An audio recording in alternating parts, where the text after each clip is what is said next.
October the 14th, 2025. Welcome back to the Two Witnesses Live. My name is Watchful, and it's that time again for your daily torment report, where we cover the posts and tweets of two of the most influential men in the world who seem to be tormenting everyone, so much so that they have their own mental diseases named after them: Trump derangement syndrome and Musk derangement syndrome. Let's get started with Donald Trump.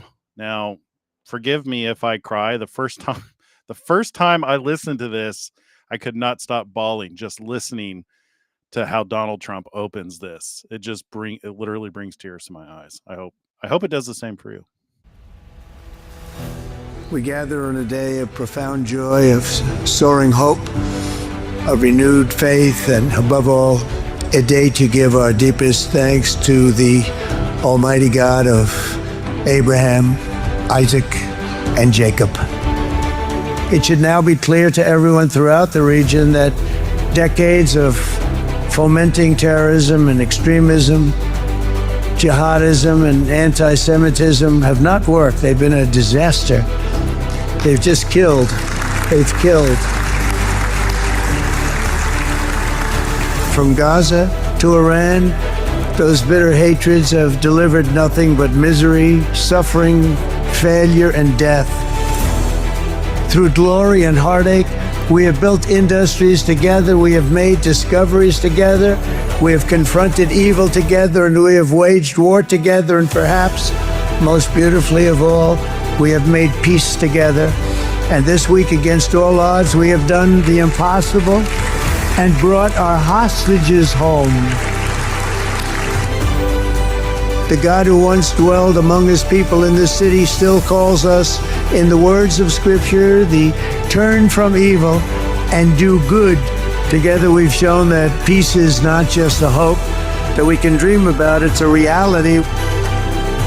It's an incredible triumph for Israel and the world to have all of these nations working together as partners in peace. This is the day that people across the region and around the world have been working, striving, hoping, and praying for. With the historic agreement we've just signed, those prayers of millions have finally been answered.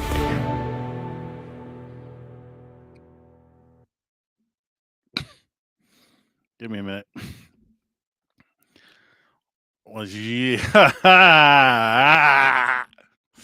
Man, I love that guy. Just listening to him talk about our God like that is amazing.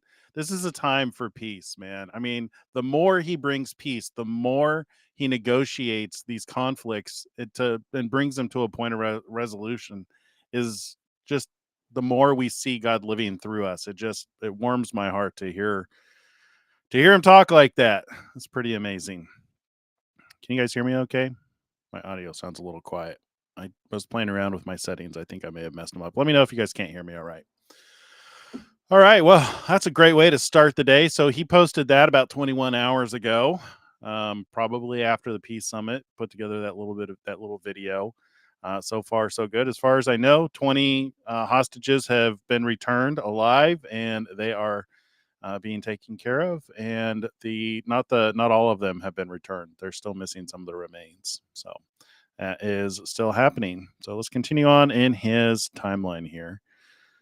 So Giorgia Meloni, the great prime minister of Italy, has written a new book. I Am Georgia, My Roots, My Principles. Georgia is doing an incredible job for the wonderful people of Italy, and this book explores her journey of faith, family, and love of country, which gave her the wisdom and courage required to serve her nation and make her people proud. She is an inspiration to all. Get your copy today. All right, I was trying to read this earlier. This is did he take a picture of a screen? Dear Nvidians. So I think this is from Jensen, the CEO of Nvidia, which is a graphics card company. Here, let me remove my mug to see if we can read this a little bit better. Nope, that didn't help. Nope. This is as big as it gets. All right, I'm going to try and read this. Let me see if I can read this. I am profoundly moved and deeply grateful to share that just moments ago, our colleague Avestan or was released to the Red Cross in Gaza after 2 unimaginable years in Hamas captivity. Oh, Avitan has come home. Throughout this time, our hearts have been with Avitan and his loved ones, especially his mother, Dietza Or, whose strength, courage, and unwavering hope have inspired us all. Night after night, our employees in Israel stood with her in vigil, united in determination that Avitan would return home safely. The unwitty, the unity reflected the very best of who we are. Over these past 2 years, thousands of NVIDIA employees have served with extraordinary bravery in defense of the communities during the war. Many have faced immense pain, loss, and uncertainty. Some have lost family members or loved ones. We lost our colleague, Emil Sheut. Eol, sorry if I'm mispronouncing some of these things. It's really hard for me to see what this says. El suffered the heartbreaking loss of his daughter, Danielle, and her partner, Noam. We remember them with love, and we hold El and his family close in our thoughts and prayers. The losses to our Jewish Druze and Arab families alike have been immense. Grief knows no borders, no faith, no divisions. We mourn together and we hope together for peace, understanding, and a future without fear. Through it all, our teams have remained steadfast, supporting and caring for one another. I am profoundly grateful for your strength, compassion, and dedication. Now, as the first phase of President Trump's peace agreement and ceasefire take effect and all hostages return to their families, we witness the close of a painful chapter and the beginning of a long-awaited healing for the region. Avitan, welcome home. Your safe return brings profound relief and joy to the entire NVIDIA family. We are here for you and your family as you begin this next chapter of healing. May this moment mark the first step towards recovery, renewal, and lasting peace for all who have been touched by this war. With gratitude and hope, Jensen. Wow. Wow. Avinstan. That is a shocking letter from Jensen. I've heard him talk on stage many times just because he's in my wheelhouse of skill in that, I work with artificial intelligence and programming, and as the CEO of the company that produces the video cards that are the primary powerhouse behind artificial intelligence, I had no idea the deep love and respect that he had for you know Jewish, Israel and Israel's people. Whew. Huh, what a beautiful email. I guess that's an email. Beautiful letter. Is that he blacked out Jensen's email. I can't go send him a message saying well done. That was really nice. All right, heading back home to a very safe and beautiful Washington, D.C. Accomplished so much today in Israel and Egypt. A lot of work, but I wouldn't have it any other way. It was an experience like no other. Now, all of those great countries that have fought so long and hard for the region have to come together and get the job done. Gaza is only a part of it, the big part. Peace in the Middle East. Yep.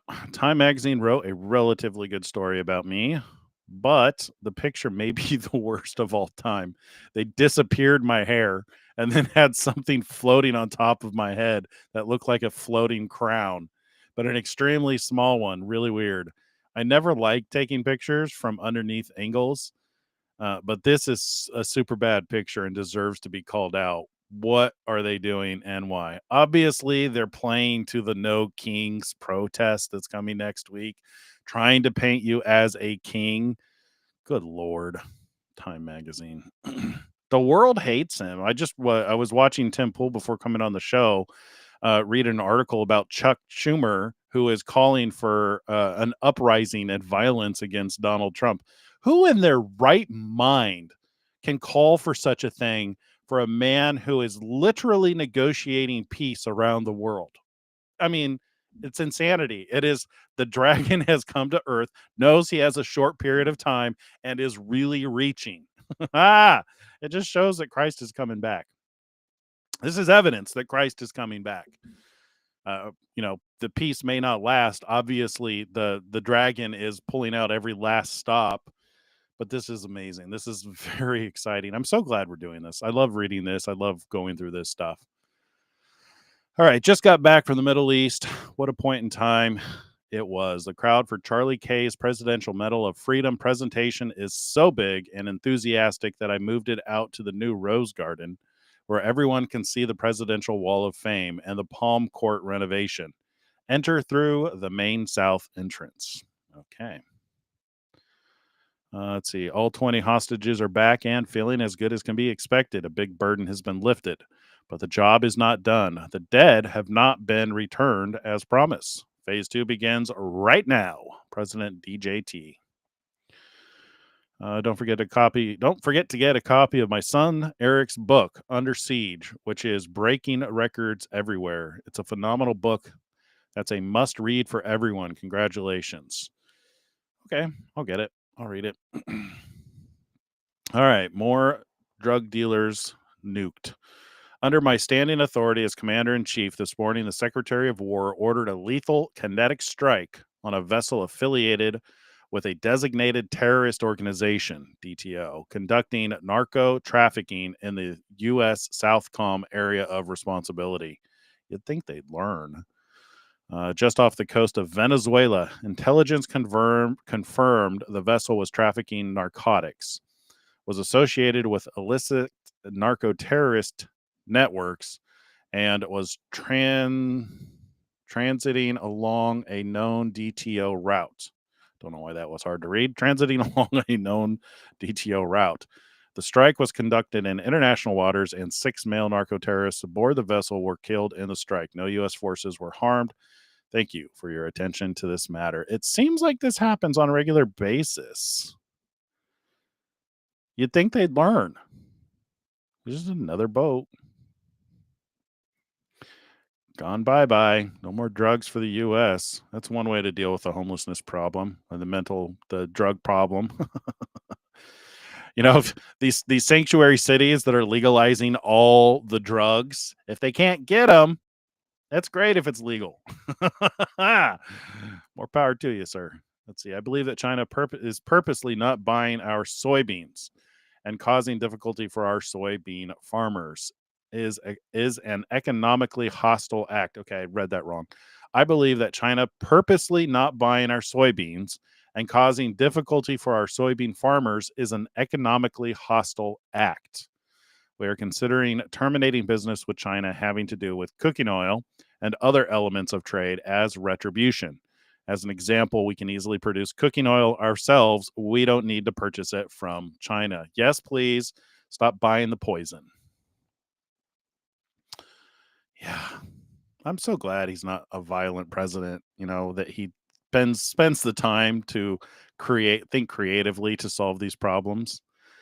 Okay, so this is the Charlie Kirk ceremony for the awarding the Medal of Freedom to Charlie Kirk.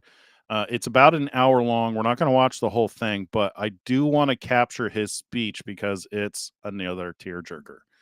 Let me see if I can get it started at the right spot. Thank you very much.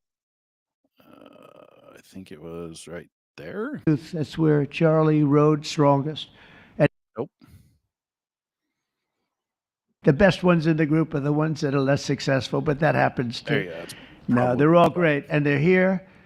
And let's start with Erica's father. Where is Erica's father? Where are you? Did a great job on Sunday with George Slobodanopoulos. I think put him away pretty good. Second lady, who's a phenomenal woman, Usha Vance. Thank you very much, Usha. Thank you very much. Maybe I did have it. Great woman. President of Argentina. He wanted to be here. That's Argentina's a serious flight, right? and he's become a superstar, and he's doing amazing things. He's a MAGA person, but it's make Argentina great again. That's what he does, right? And I want you to stand, please, Javier Milei. Skip ahead because there's just a lot to get through. See, we have our attorney, visionary and youth. That's where Charlie rode strongest. At age 18, that insight inspired Charlie to found the organization that ultimately touched the lives of millions and millions of people, and so many young people that nobody's ever seen anything like it, frankly. Turning Point USA. It's amazing, and it's actually bigger now. It's become bigger in the last few weeks than Charlie ever thought. True that. I think his end vision in many years from now would have been just a fraction of what it turned out to be in a couple of weeks, right? It's amazing. With hard work and joyful spirit and endless enthusiasm and determination. And he did have great enthusiasm. You know, I always say you need enthusiasm to be successful. He had great enthusiasm. Charlie grew Turning Point into the largest conservative youth organization in the entire country. He forged a personal bond with countless young conservatives. He fought for free speech, religious liberty, strong borders, and a very strong and proud America. In everything he did, he put America first. He really put America first. And ultimately, Charlie became and God first, more than a leader of an important organization. He became the leader of historic movements all over the country. There were movements, individual movements, one movement, but it was historic. Everything he did was historic, and a true evangelist for the cause of freedom and the word of Almighty God. God was very important to Charlie. He would say, you know, if you don't have religion, you're not going to have a strong country. It's true. He was so wise beyond his years. You know, I talk to him sometimes. I say, this guy is like a young guy.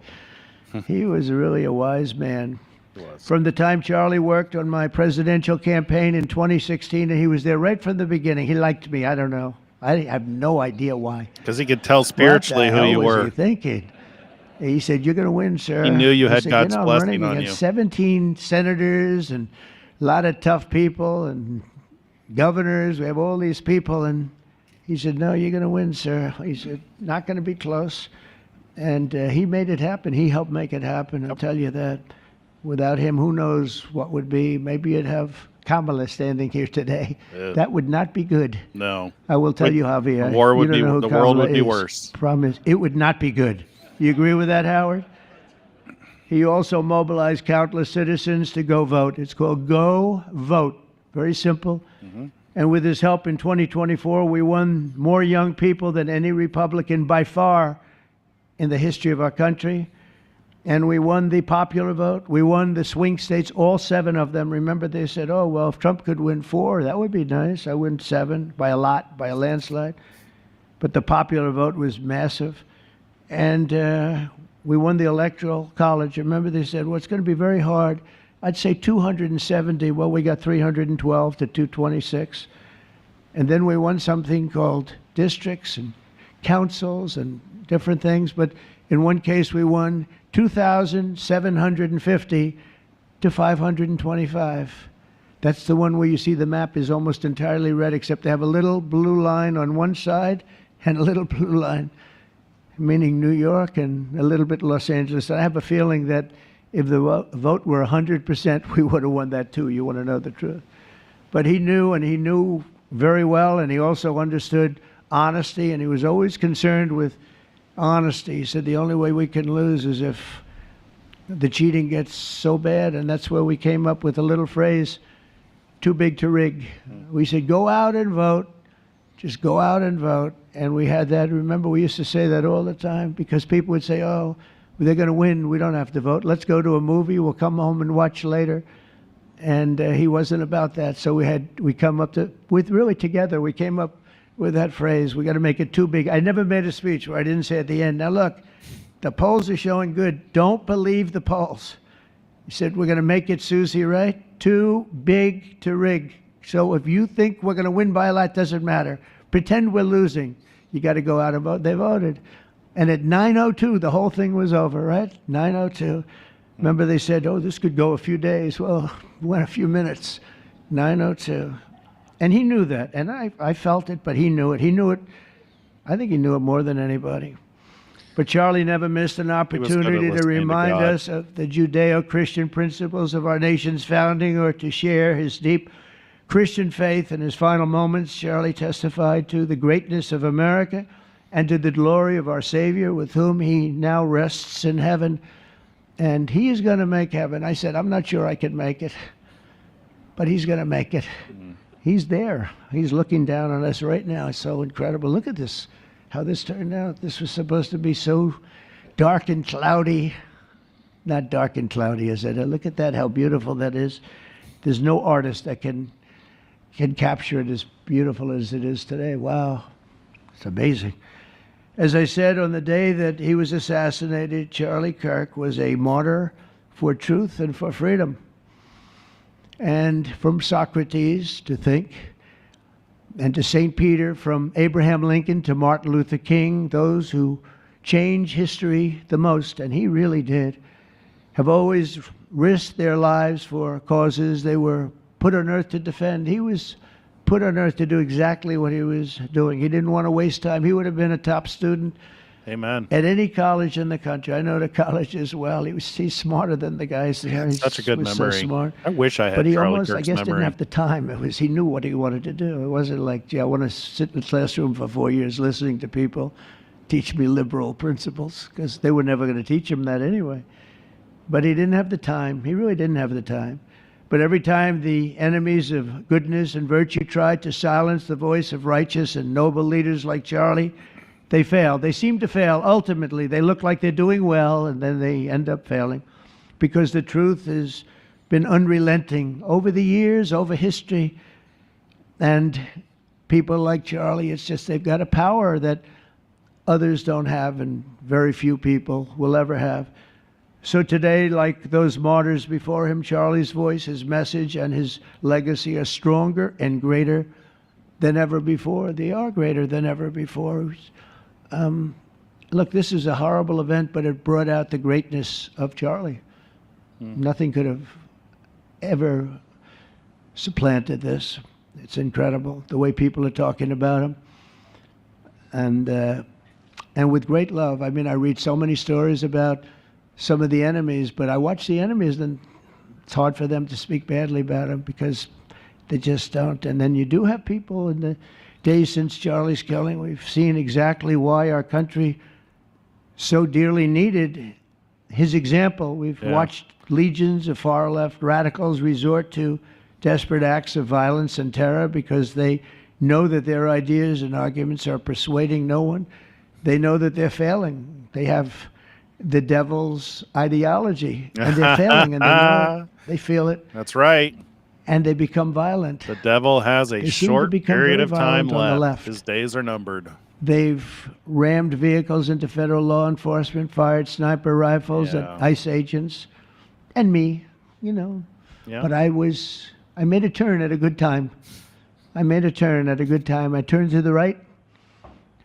Charlie couldn't believe it, actually. He said, how the hell did you make that turn? I said, I don't know.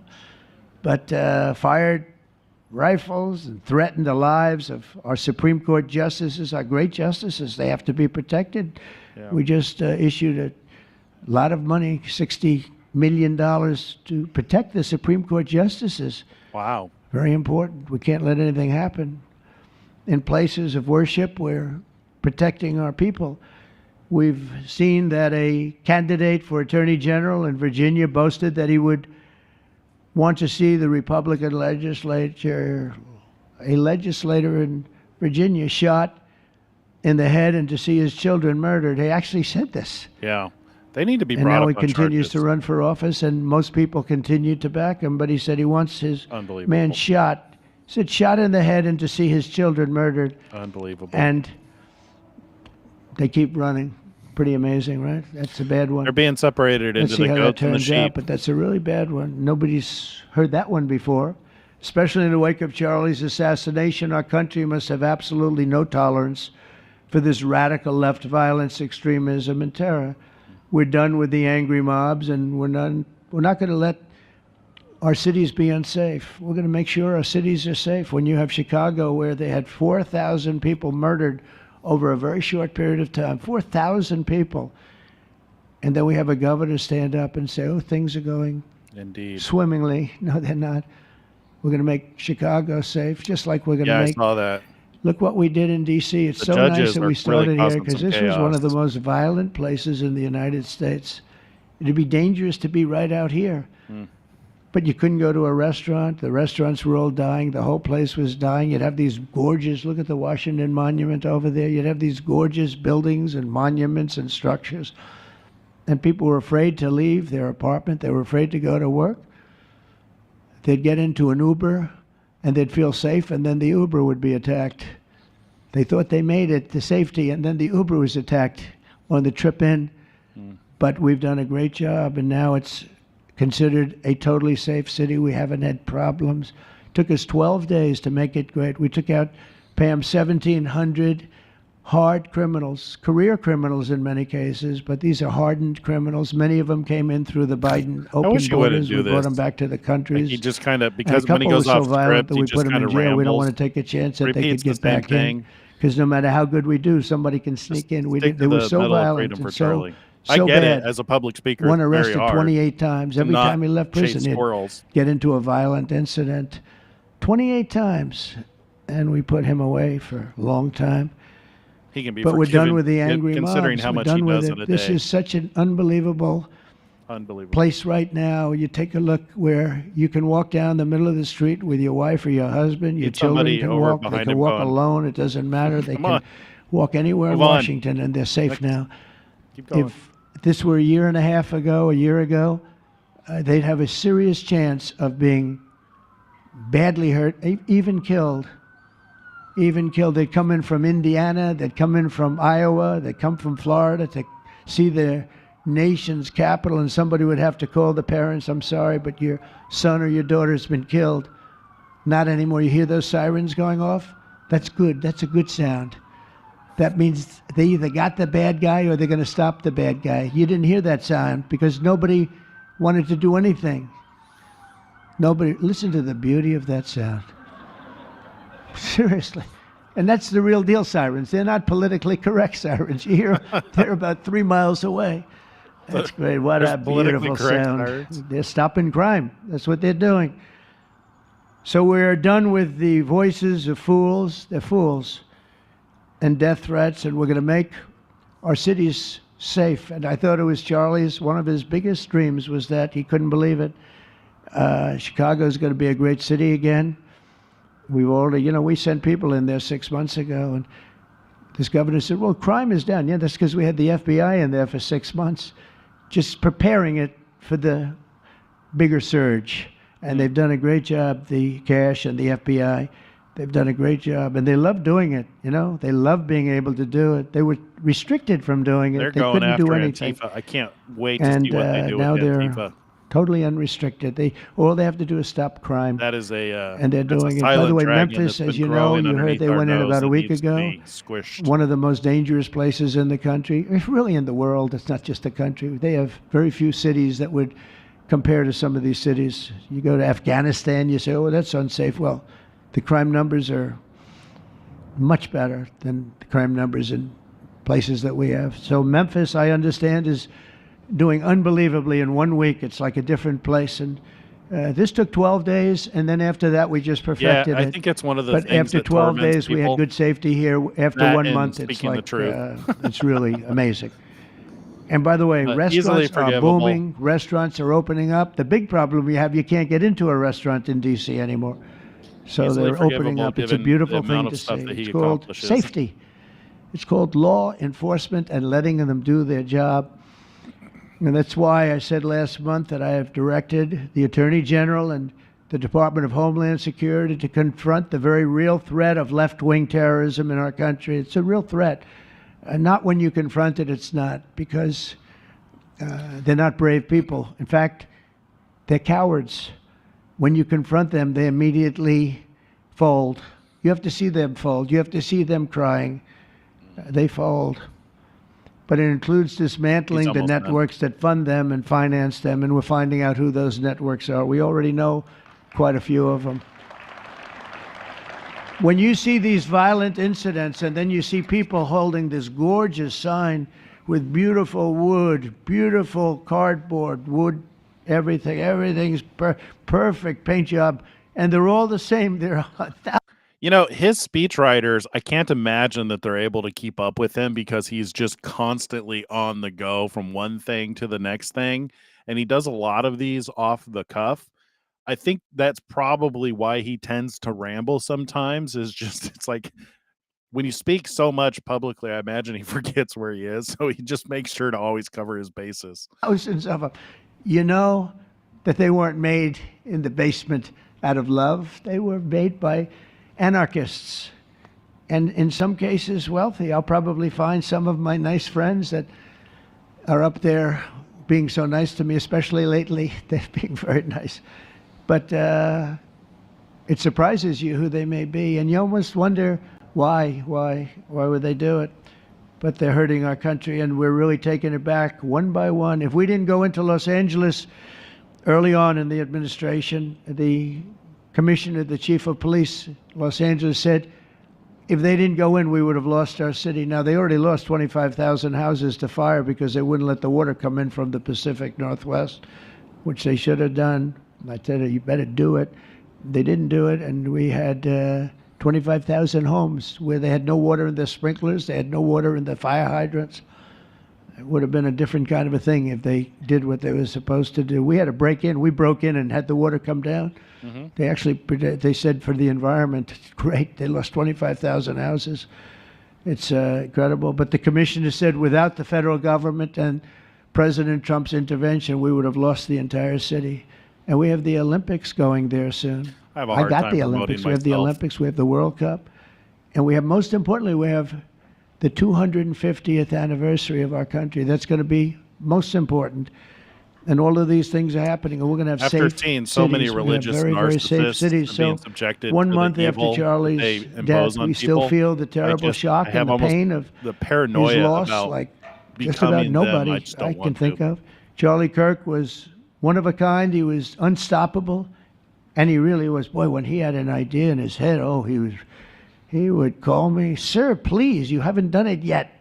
I said, Charlie, relax. Just relax. He didn't relax. He'd call me the next day again. It got it done. But he was like indomitable and always will be. He's really irreplaceable. Nobody going to replace him. Yeah. But they're going to do great. But you can't replace that kind of person and that kind of talent, frankly. The word talent is an important word, but that kind of talent. So we hold his memory in our hearts forever. Every single day of this administration, we will continue to carry out the mission for which he lived, and he really did. He lived for this country. He lived for his wife and his family, but he lived for this country too. In Charlie's honor, we will continue like we have been to fight, and to win. We're going to win so much.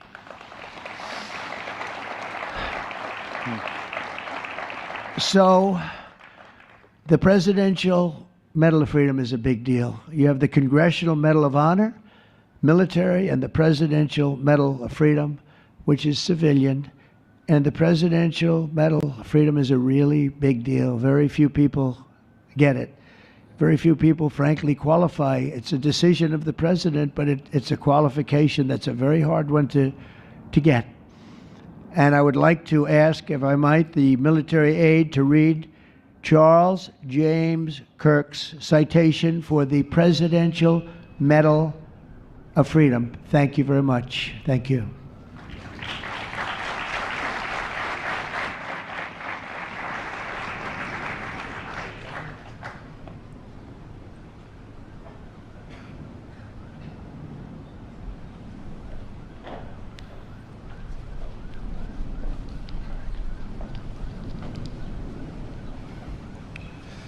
The Presidential Medal of Freedom is awarded to Charles James Kirk. Accepting on behalf of Charlie is his wife, Mrs. Erica Kirk. Charlie Kirk was one of the most influential American political figures of his generation. At just 18 years old, he founded Turning Point USA and grew it into the largest conservative youth organization in the nation. For over a decade, he tirelessly traveled the country leading a movement to restore respect for our founding principles, reawaken our national identity, and inspire a renewed spirit of religious devotion. He was one of the great debaters and communicators of his time.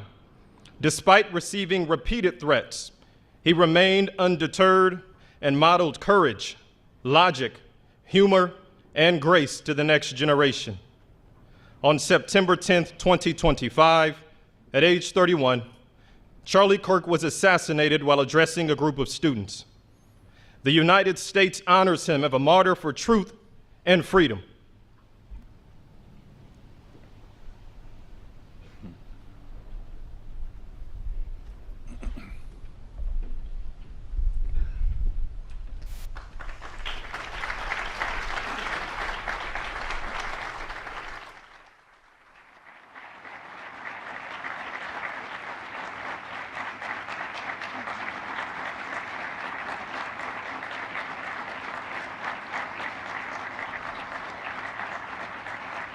Hey, good evening, Ronnie.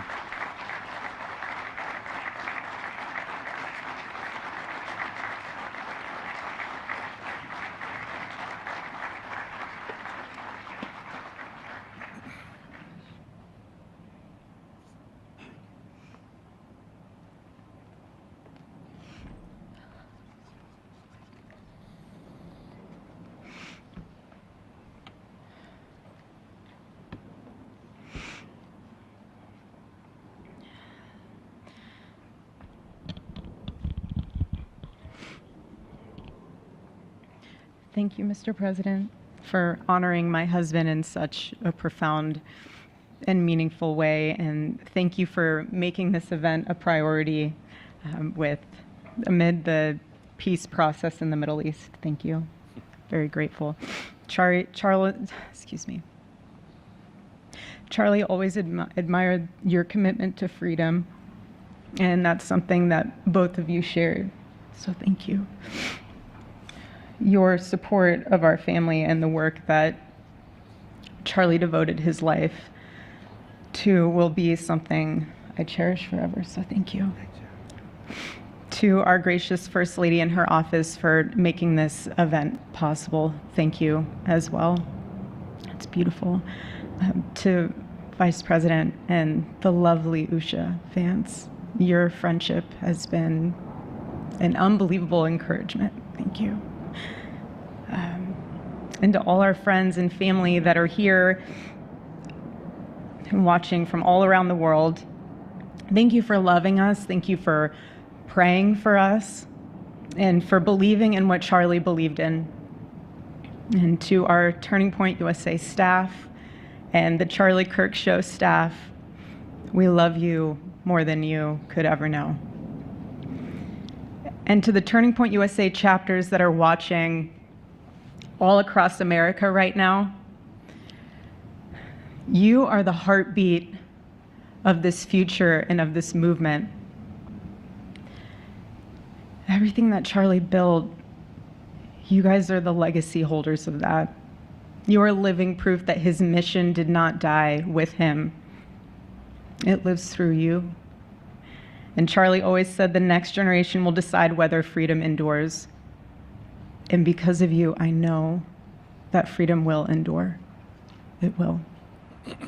And today we're gathered not only to celebrate Charlie's birthday, but to honor a truth that he gave his entire life to defend, and that's freedom.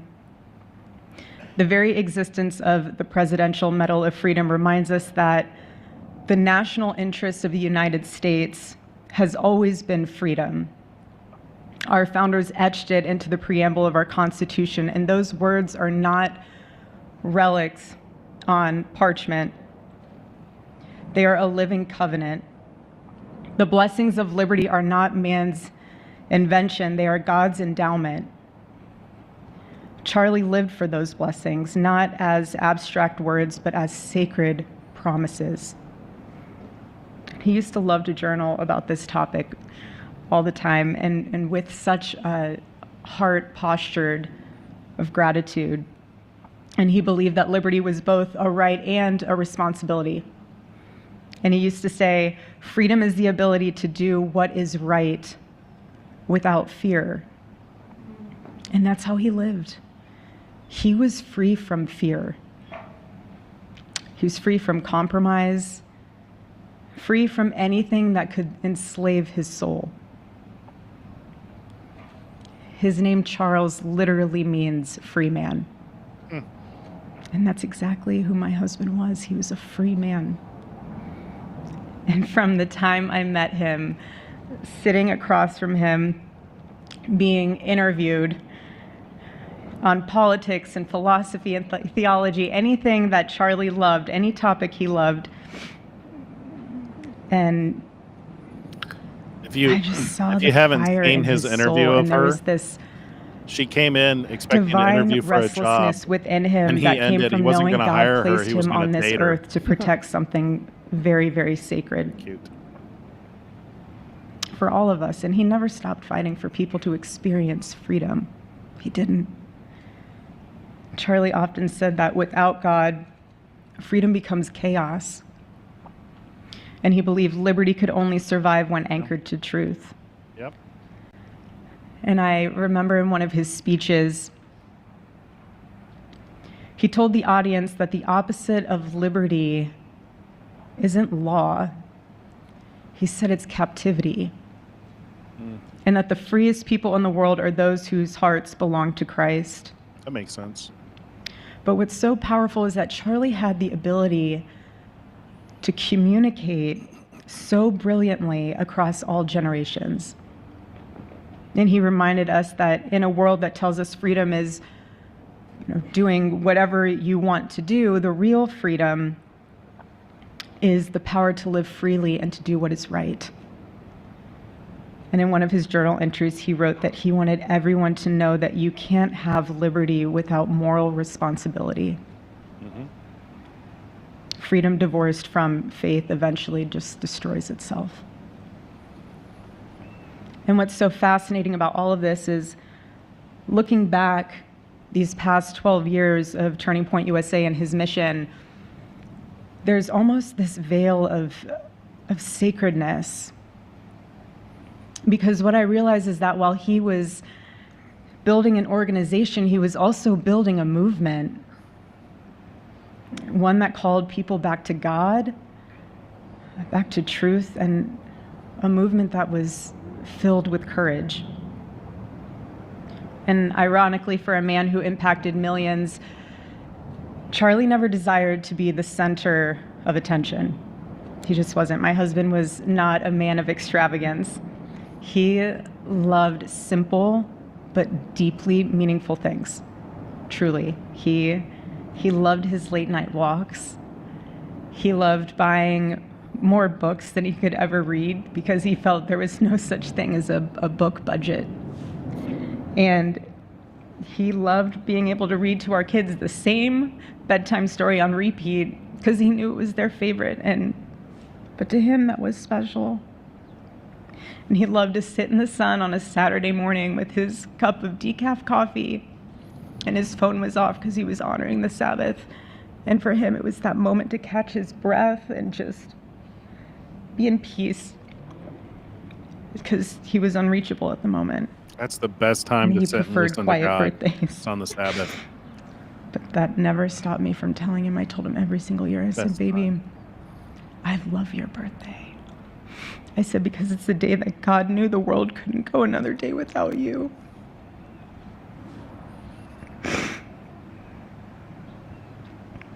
And so the rhythm of our usual birthday celebration for him was mint ice cream, mint chocolate chip ice cream. He only had it twice a year, on his birthday and 4th of July. It's just, and then after that, it was back to work as usual. But last year, his one birthday wish was to see the Oregon Ducks play the Ohio State. And they won. Oregon won that night. And it was by far one of the most memorable nights of his birthday experience of his life until today. And so, honestly, President Trump, I have spent 7.5 years trying to find the perfect birthday gift for Charlie. And it's so difficult. And those of you that have spouses or loved ones, you know how difficult it is sometimes to buy a gift for someone that you love, because he wasn't a materialistic man, so that also did not help. But now I can say with confidence, Mr. President, that you have given him the best birthday gift he could ever have. Thank you, man.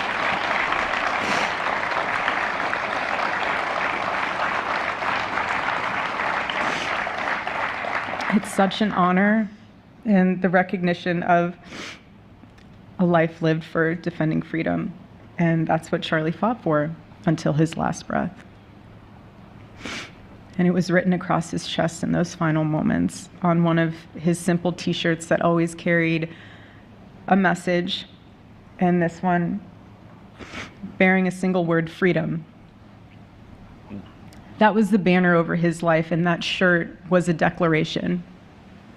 The same declaration he made in every speech, every campus visit, every time he shared the gospel at a church, every sleepless night that he would spend praying for the youth of this nation and planning for the future of our country, and just impressing upon them that when we defend liberty, we defend the soul of our nation. My husband never told anyone what to say. He never did. He never told anyone what to say. He would just encourage them to think. He would encourage them to think outside of the traditional political labels.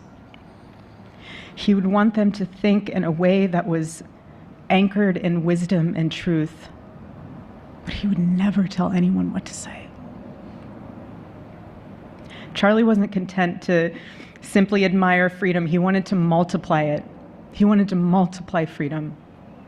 He wanted young people to taste it and to understand it and defend it. He wanted them to see that liberty isn't self-indulgence, it's self-governance under God. He wanted them to see that. And every day I'd see him getting ready for work. He'd put on his cross necklace, he'd put his ring on his finger. And the boldness in his demeanor was always fearlessness. He wasn't afraid.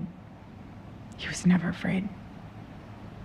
In his daily actions, whether in office or on campus or at a church, it was always without fear. That was his creed. That is how he lived out every single day. He didn't fear being slandered. He did not. He didn't fear losing friends, I can tell you that. He didn't. He didn't care. He stood for truth and stood for freedom, and he did not, everything else was just noise to him. And it's because his confidence in Christ was absolute. That's why.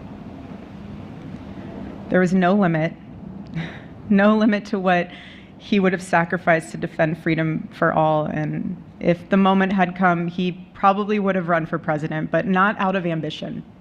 He would only have done it if that was something that he believed that his country needed from a servant's heart standpoint. And Charlie lived only 31 short years. No, he's 32, but on this side of heaven, but he lived. He lived every single second he lived. He filled every single day with purpose, and he fought for truth when it was unpopular. And he stood for God when it was costly, but that's what we're called to do. Mm-hmm. Surprisingly enough, he did pray for his enemies, which is very hard, but he did. He did. He did. No one else, I mean, I saw him do it. No, he never did it in front of anyone else, but I can attest to that. But he also loved people when it was inconvenient. And he ran his race with endurance, and he kept the faith. And now he wears the crown of a righteous martyr. And for me and for our children, the truth really studies our grief, because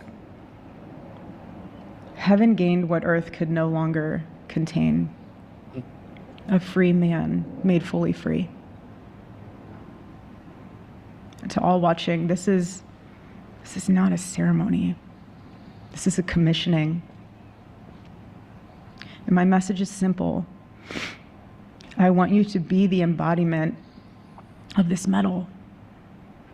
I do. I want you to free yourself from fear. I want you to stand courageously in the truth. Listen for the still, small voice of God.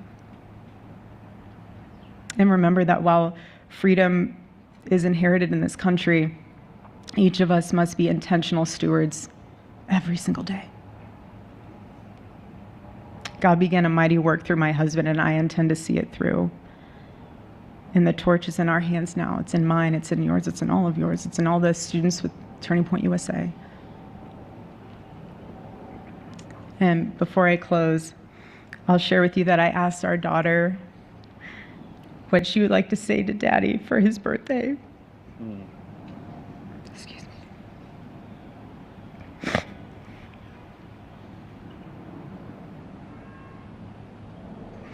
She said, "Happy birthday, Daddy. I want to give you a stuffed animal.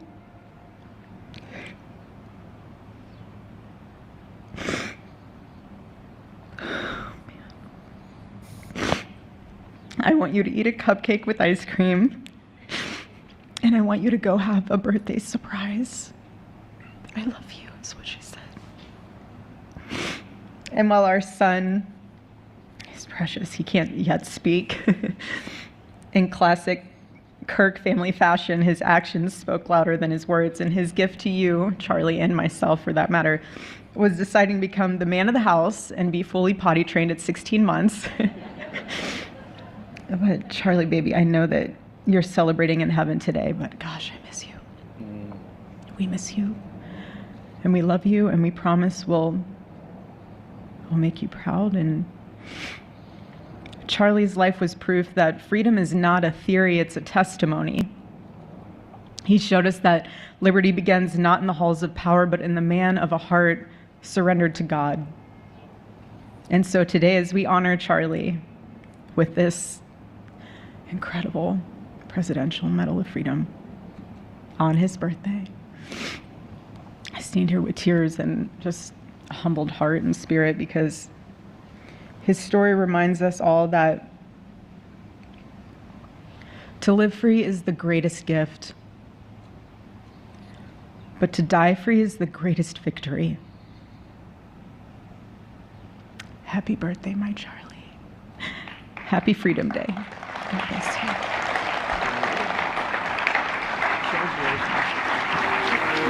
That's fine, man. Sorry, I did not expect to watch that entire video. I only expected to play about 15 minutes of it, but it was so awkward on where to stop it, because it's like, oh, now Erica's speaking. We should probably listen to her speech about Charlie.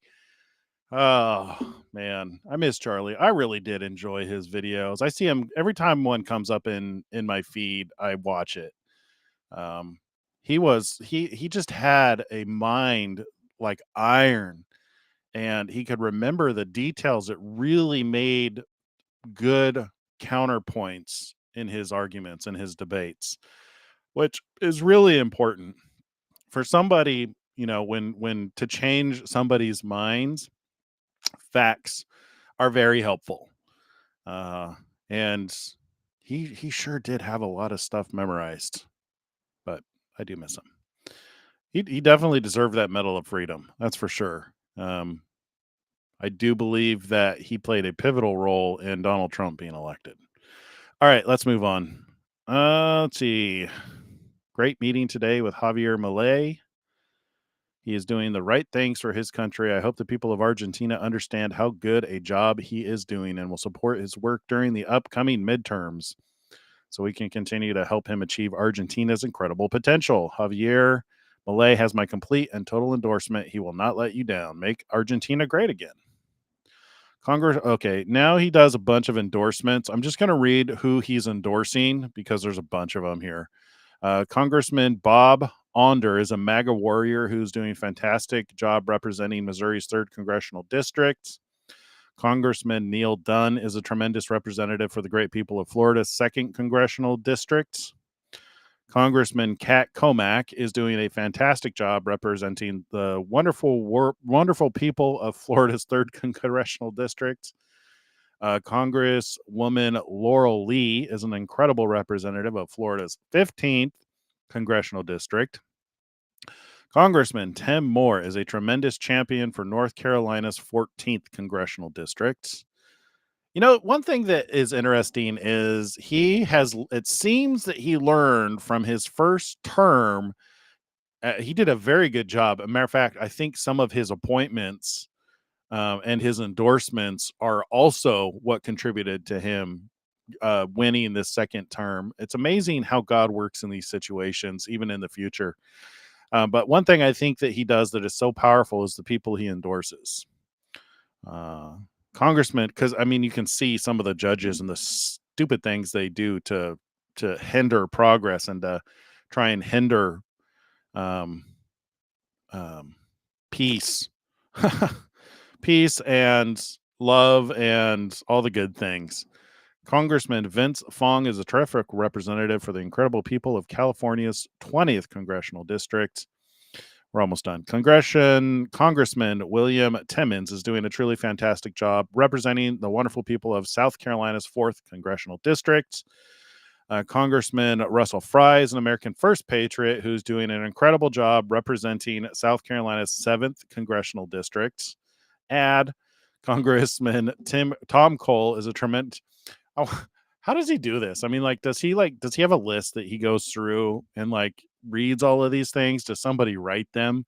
I mean, the way they're worded, sometimes he's writing them, but legitimately, from no, the things I want to know: how much sleep does he get, and how does he do it? Because he's just he seems like he's constantly on the go. You would think you'd be super fit, like a bodybuilder for as active as he is. Congressman Tom Cole is a tremendous champion for Oklahoma's 4th congressional district. Congressman John Molinar is an incredible representative for the fantastic people of Michigan's 2nd congressional district. Anyway, wanted to read those just in case you happen to be in one of those districts. You know who Trump is endorsing. Okay, we need to move on to Elon Musk. It's getting late in the evening and time is ticking by. So let's start with this. So this was a post. Has anybody done the math on how many hundreds of new nuclear power plants the U.S. will need by 2028 for all of these AI daily circle jerks deals to be powered? This says the money is not the problem. AI is the new global arms race, and CapEx will eventually be funded by governments US and China. If you want to know why gold, silver, Bitcoin is soaring, it's the debasement to fund the AI arms race, but you can't print energy. And Elon says, true. That is why Bitcoin is based on energy. You can issue fake fiat currency, and every government in history has done so, but it is impossible to fake energy. Yeah, this kind of comment with what's it going to take to fund? We'll solve it. Anytime that you're up against a problem like this where things seem bleak and impossible, it just usually needs time for you to find a solution. We'll figure out. I mean, even we've come so far with Bitcoin. Even today, it used to require massive machines to process Bitcoin, and now they've got it down into little USB sticks that people will stack up in order to process the blockchain. So it's as technology gets more advanced and better, it'll use less power. Matter of fact, Intel recently announced that they just discovered they've pioneered a new technology which is able to I think the smallest nanometer that they were able to make CPUs was 3 or 4 nanometer, and Intel came up with a new manufacturing technology that they had to invent a new scale for measuring the size because it's so much smaller. So as this technology gets smaller, it uses less power. So I don't know if we'll need so many nuclear power plants to power AI and Bitcoin. Is the technology will keep up. Unless, of course, God's wrath destroys it all. I don't know. I'm kind of on the fence on what's going to go on with the technology. We'll see. I want to believe that the technology that we have is going to persist into the kingdom of heaven, and that it's going to play a major role in the kingdom of heaven. It'll probably play a role in God's wrath, but also a role in, or let's put it this way, it'll probably play a role in the next 3 years, as well as God's wrath, because I see great things with AI and technology. I'm just waiting for it to get a little bit better. And I've got a massive amount of videos and content that I want to produce to illustrate things. Unless, of course, I can find somebody who's really good at animating and making videos, because I've got some ideas I got to get out of my head and get into a more consumable medium. All right, we're going to skip all these replies and go to his posts. So there's an intermixture of trans stuff and grok. This is really cute. Just type add a girlfriend to any video on a new grok image. So like this has kind of been doing the rounds. This little animated banana, super cute, reading, drinking coffee. If you add a girlfriend, he gets a cute little girlfriend. All right, so this is a repost. The leading practitioner in the trans space, Joanna Olson Kennedy, isn't talked about in the mainstream media all that often, but she is being sued. I predict that this will be a huge settlement and it will break open the floodgates, with thousands of kids suing their doctors, teachers, and counselors. What these doctors did to this generation of confused kids was pure evil and has since been banned in many developed countries. The press also spent a decade landing these individuals. I have infinite compassion for the kids and, of course, adults who are dealing with gender dysphoria, but I have none for the doctors who put them on blockers or who did surgery on preteens and teenagers. Elon responded, the awful illusion has finally been shattered, with increasing repercussions for the modern day. How do you pronounce that word? Mengels? Modern day Mangles who mutilated children. Why don't I know this word? The obvious truth is that you can change. Oops. The obvious truth is that you can change your appearance and dress with varying degrees of success. And I don't oppose consenting, peaceful adults who do so, but you can never truly turn a man into a woman or a woman into a man. That is biologically impossible. Great credit to J.K. Rowling for her stalwart fight against the incredibly destructive mind virus. Yeah. Yeah. Yep. The trans stuff is shattering. That's great. More on that. We have new trans identification is in a free fall among the young. So, yep, mark it down by 2030. Trans identification in kids and teens will be back well under 1%. This was a cultural bubble aided by the massive profits available to surgeons and hospitals that push these mutilations, and it has decisively popped. Yeah, it also helps that the idiots are no longer in power. The dementia and then the mind warped idiots who are allowing this and endorsing this kind of behavior are being rooted out thanks to the Trump administration. And Elon in part too. I mean, he's definitely doing playing a big part.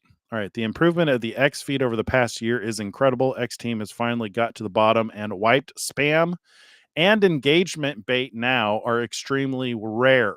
Can't even recall the last time a low quality post showed up. Huge credit to the X team. These changes are truly game changing. I really need to invest more in the X timeline.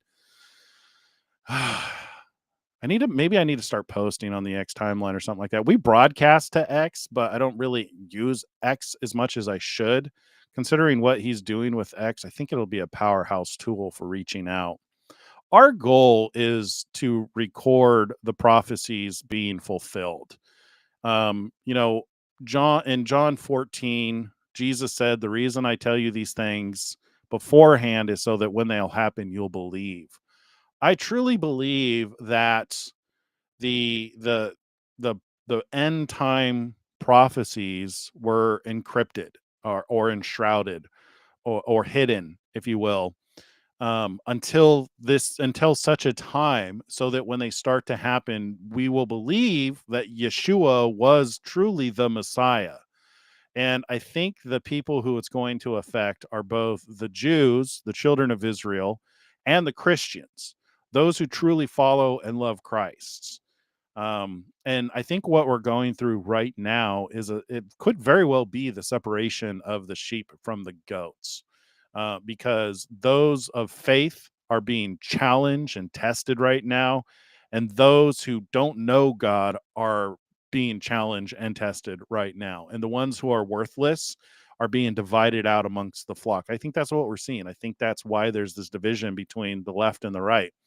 Is people who would traditionally be on the left are coming over to the right because they're people of common sense and love for humanity. I think it's truly. The more I continue to follow Elon and Donald Trump, the more I see why it is that God works through them. And make no mistake, God works through them. This is the reason why people don't like them, is because they are truth tellers. They're speaking the truth on a daily basis. Donald Trump with corruption and terrorism and you know lawlessness, and Elon Musk with the indoctrination and the mutilation and the lies and the deception and the preventing of free speech. These two men stand in the gap for the whole world so that we can speak freely, so that those who love Christ and follow Christ can be heard. And I think it's preparing the way, and a lot of ways, a lot like John the Baptist, who was preparing the way for Yeshua the first time. It's as if we are all preparing the way for Yeshua the second time. Have you ever thought about what it's going to be like when he comes back?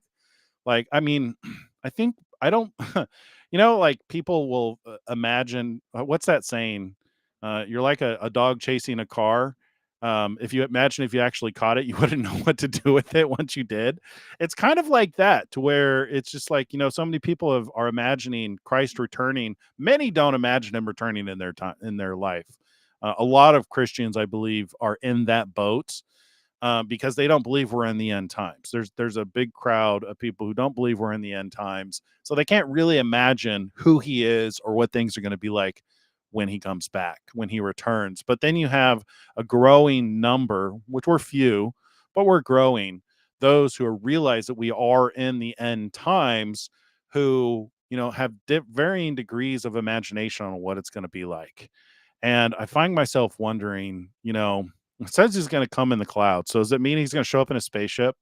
That 3-eye atlas that's going past Mars, and NASA's being really weird about the images and the videos now that it's gone past some higher resolution cameras. That kind of stuff is just so weird that it's kind of like, man, wouldn't that be interesting? When Jesus said that he needed to go away and prepare a place for us, did it literally mean that he needed to like go travel to the end of the universe? Like when he got caught up, was he literally beamed up like Star Trek? I mean, I don't know. I think about these things. Like, so because I love that show, The Chosen, because it humanizes who Yeshua is. Like, you can imagine being with him 2,000 years ago and walking through the streets and asking him questions and dealing with the problems of life. What's it going to be like when he comes back? Right? Is he going to show up in a spaceship, or is he going to be a giant? You know what I mean? Because it says he shows up in the clouds, and the whole world, all those who saw him and pierced him, will see him. So he's either going to be a giant, or he's going to show up in a spaceship and be on every single TV around the world. It's going to be an interesting day when he returns. So what's it going to be like when he comes back? And there's some interesting questions, like around with what's happening right now with Israel building the temple, with the wars that are happening, and the peace arrangements. It's just so many things are happening. It's just all you can do is sit back and watch and try and figure out where we are in the Bible. But it's an exciting time to be alive. However it happens, whether he shows up as a giant, or as a man in a spaceship, or if he just sets down foot on a mountain. Maybe he comes in on a jetpack for dramatic effect. Maybe he doesn't need a jetpack. His new body, he could probably fly and float. But yeah, it'll be interesting. Super excited. But I believe it's soon. I really do. I believe that, we're seeing the events unfold. We're seeing the prophecies come to pass, and the information that was previously hidden is now being revealed. And the result of it is, as more of it is revealed, more will believe.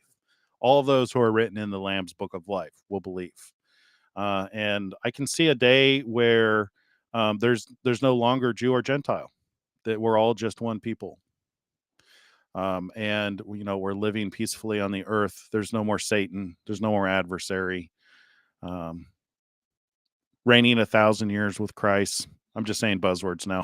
We should probably continue, but it's exciting. All right, to the degree that people are seeing let's see, what does he say? To the degree that people are seeing improvements in their feed, it is not due to the actions of specific individuals changing heuristics, but rather increasing use of Grok and other AI tools. We will post the updated algorithm, including model weights, later this week. You will see that a lot of random vestigial rules are now gone. Oh, that's good. Going to full AI recommendations, where all 100 million posts per day are evaluated by Grok, and those most likely to interest you are recommended. Happens next month. Interesting. This will profoundly improve the quality of your feed. Good. So no more indoctrination.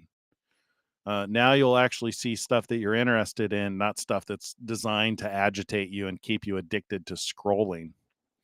That'll do a lot of good for spreading the gospel.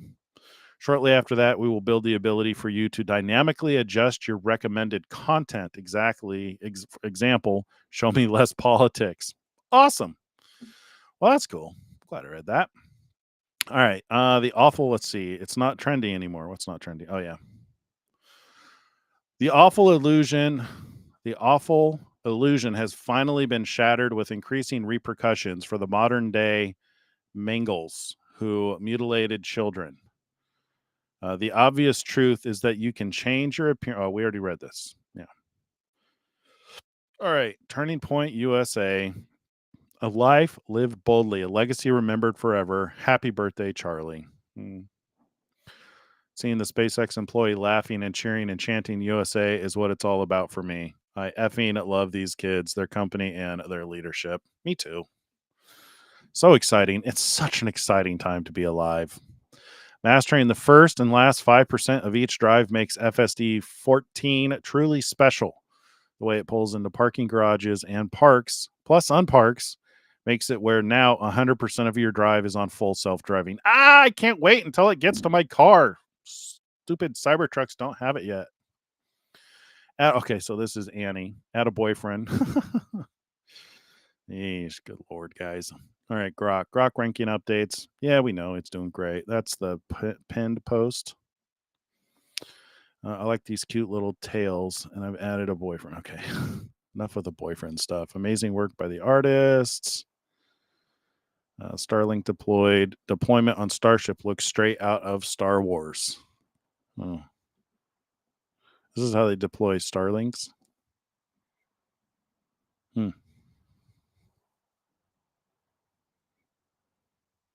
Cool. I think we are at the end of his post. Cybertruck sound system makes you feel like you're right next to the launch pad. Does it? I don't know. I think there might be something wrong with our sound system. It sounds good, but it's not like super impressive. Another major step towards landing Americans on the moon's South Pole. The progress SpaceX demonstrated with today's Starship test is critical for our Artemis missions. While we prepare for Artemis 2, every flight strengthens our progress on Artemis 3 and beating China back to the moon. Okay. Let's see. I guess I must tilt my head. Let's see. Hand delivery to Elon Musk. See, this just adds so, after reading that email that Donald Trump shared from Jensen, and then now I understand. I think I understand Jensen's relationship with Elon Musk better. If you don't know, Jensen has a priority relationship with Elon Musk. Elon Musk is buying all of their AI gear. pretty much everything. It's dang near impossible to get the GPUs that Elon is buying for the macro hard Colossus 2 data center supercomputer. Now it makes sense. I think Jensen is a child of God. Yeah. He's supporting whatever it is that Elon is doing that's helping, that's providing the oil to the churches. I think that's a big part of it, because it's literally, so his supplying the hardware is allowing Elon to build the infrastructure and the software that is allowing the Church of Smyrna and the Church of Philadelphia to do what they do, to spread the gospel and prepare the way for the Lord to return. That's cool. All right, the rocket came back from space at hypersonic speed and then hovered at a precise position. The booster hovering above the ocean looks incredible. It does. Going to see that hover over the Gulf and then a shutdown of those Raptor engines. There's the hover. It's with and here 3 comes inches shutdown. there. Wow. Whoa. That's an incredible shot. Here comes an explosion. Boom. As advertised. and there is your rad, because that was planned, everybody. That is not Exactly. an unexpected outcome. The margarita. That's cool. All right, try letting your Tesla drive. Stupid hovers. Try letting your Tesla drive itself under your supervision. Significantly safer than manual driving, plus a lot less stressful, especially in rush hour.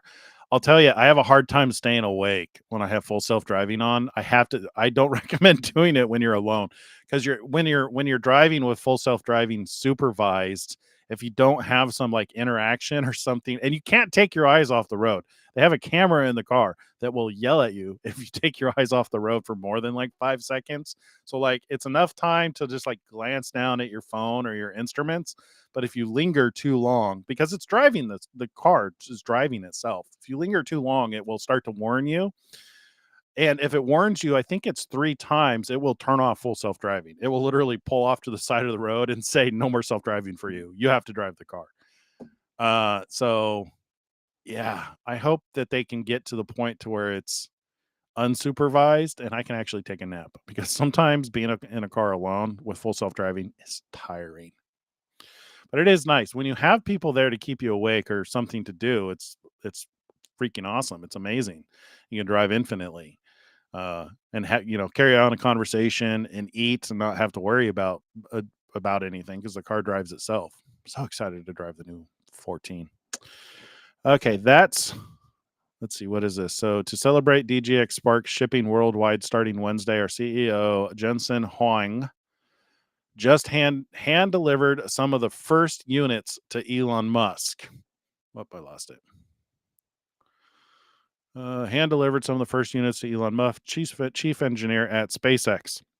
Today in Starbase, Texas, the exchange was a connection to the new desktop AI supercomputer's origin, the NVIDIA DGX-1 supercomputer, as Musk was among the team that received the first DGX-1 from Huang in 2016.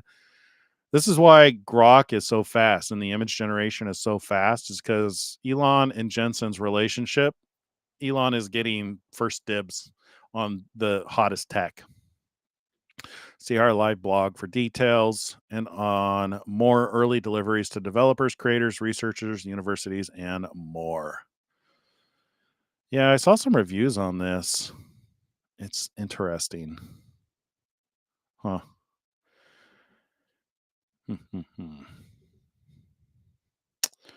This is an eye-opener. Great book about how fake it was. What? The Book of Matt.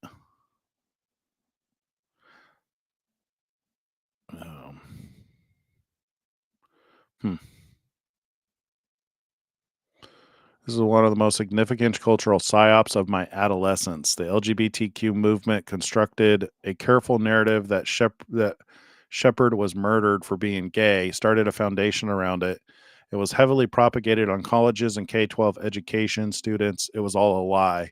In truth, he was a meth dealer and mule and was killed over owing his supplier money. The truth was heavily suppressed, and the reporter that investigated it had his career ruined by the gay media mafia. Interesting. 27 years ago, Matthew Shepard died after being beaten, tortured, tied to a fence, and left for dead, all for being gay. Reports. Oh, I see. So this was a psyop. Great book about how fake it was all. Yeah. So Elon read it. Apparently says it was a real eye opener. Okay. What is this? Starting with the Starship upper stage, which is going to look pretty similar on the outside, but it's getting pretty much a complete overhaul under the hood.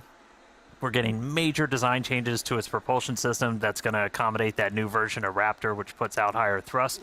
We're also getting an energy storage upgrades, tons of avionics changes, a lot of things that will enable longer duration missions.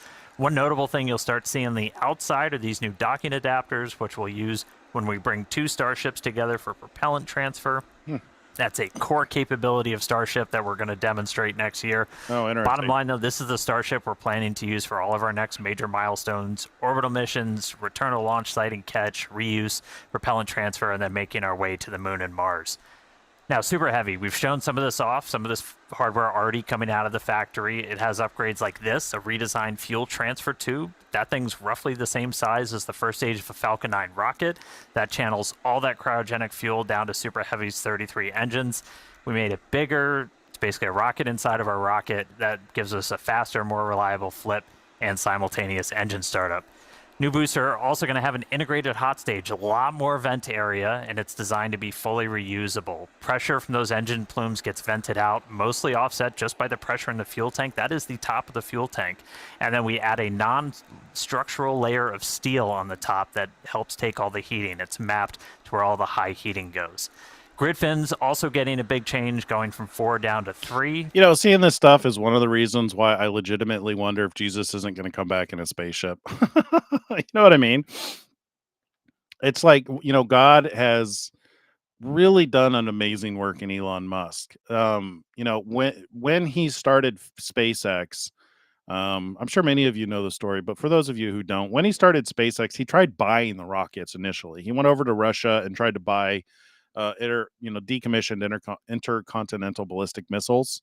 And they gave him the runaround so much that he finally just figured he had to build it himself. And he literally self-taught how to build rockets. And he is the chief engineer at SpaceX and is responsible for a lot of the designs. I can't imagine God wouldn't have given him those gifts if they weren't meant for us to take advantage of in the future.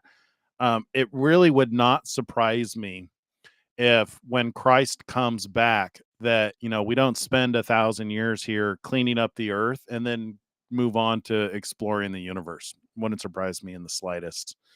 Very Star Trek like.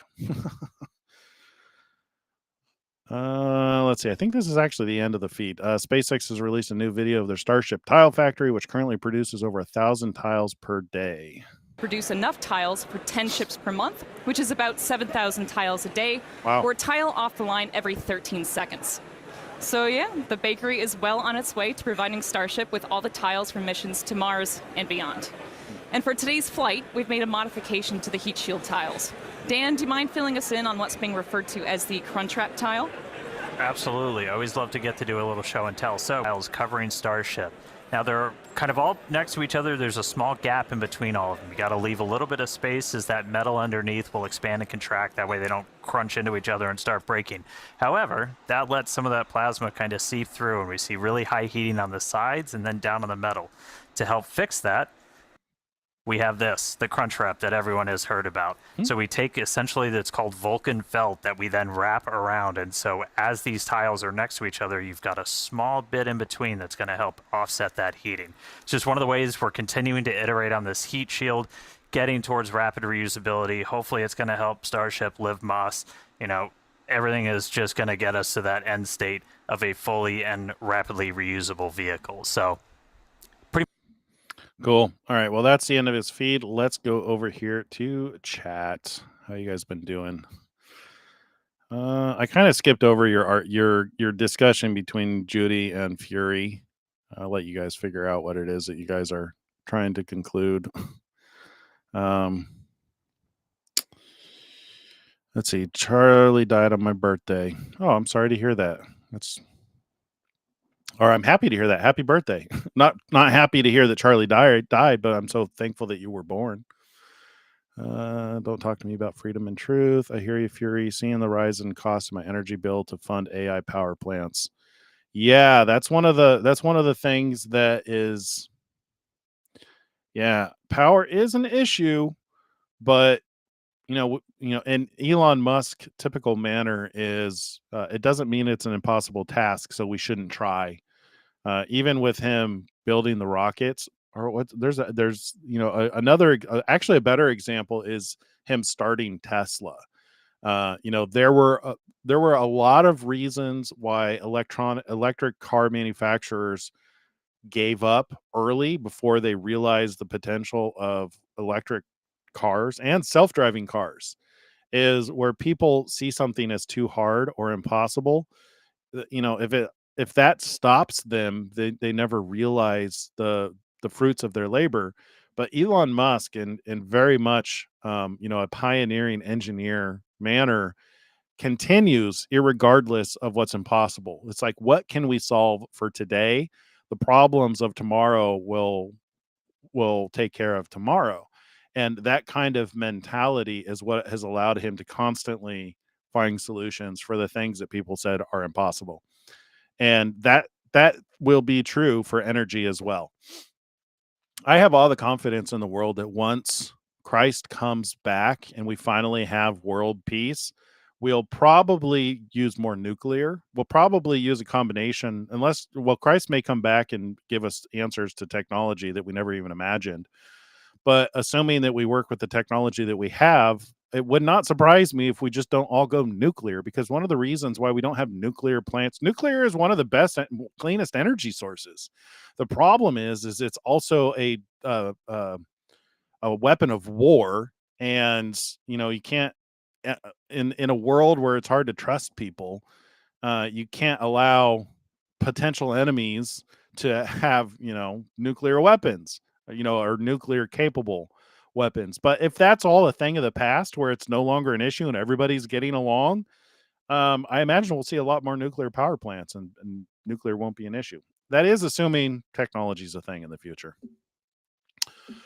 All right, let's see. Think the doctor who experimented on babies, especially twins, during World War II, Joseph Mengele, Angel of Death. I love watching The Chosen. Also, another good series is Testament. I haven't seen Testament. The first season is the first 8 chapters of Acts. Oh, interesting. Oh, I'd love to watch that. I'll have to watch that. Cool. So maybe X will stop pushing liberals on me. Elon's talked about that. Yeah, that's the goal. Is that the algorithm drives him insane, and he has spent a massive amount of energy trying to fix it. And he got to the point where he said, "This is unfixable. It's just liberal at its core. We need to rip it out and put in something new." That's why they're That's why they're trying to implement Grok in the feed. Okay, watching Stephen's speech before the Sanhedrin was epic. Cool. Watchful, didn't you say you have a Cybertruck? Yes, I have a Cybertruck. I love it. We need another one because me and my wife fight over it. We actually have 2 Teslas. And only one Cybertruck.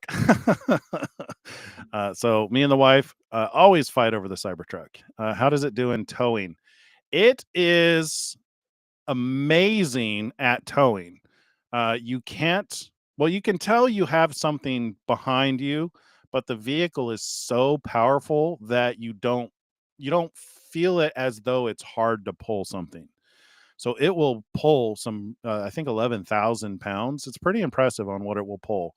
And it's really stable. The problem is, and this is the biggest issue with the towing, is it reduces your distance by quite a lot. So the Cybertruck off the line gets about 340 miles a charge. And depending on what you're towing, if you're towing something that's aerodynamic, you'll be lucky to get half of that. You'll be lucky to get 150, 160 miles. But if what you're towing is not aerodynamic in any way, shape, or form, you'll be lucky to get a quarter of your distance, so like 70 to 90 miles. So we have a trailer that is highly not aerodynamic.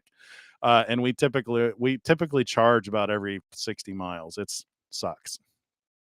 The Cybertruck supposedly, I don't know if they're still planning on doing this, but the one we got has a battery expansion pack because they were planning on when they originally released it, they were planning on selling an additional battery pack that would give you up to 500 miles of range.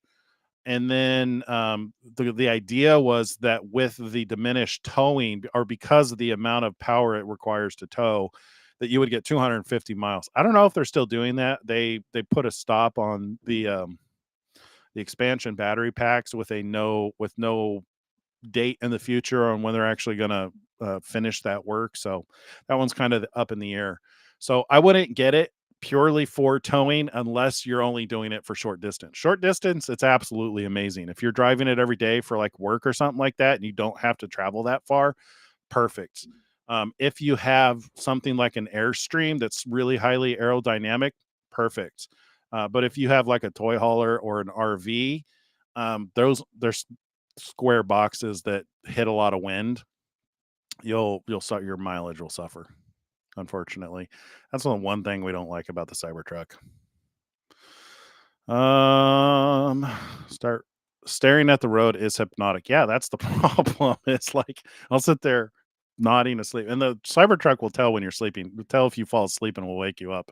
It's really annoying and jarring. I'm a firm believer that God led us to technology. I studied a lot of NDE, and most talk about technology on the other side. I really do. I think that is, oh man, it would not surprise me if when Adam and Eve were first created, if technology wasn't actually a thing, because a lot of the imagery of things in the Old Testament, we view them through and for many years we've looked at it through the lens of not having technology. Like today it's easier to imagine like the chariots of fire and what those can be because we have fighter jets and planes and quadcopters and drones and all manner of flying vehicles, to where now we can kind of imagine what the possibilities are with chariots of fire or pillars of fire, to where, you know, even just 30 years ago, it would be hard to imagine some of those things being technological.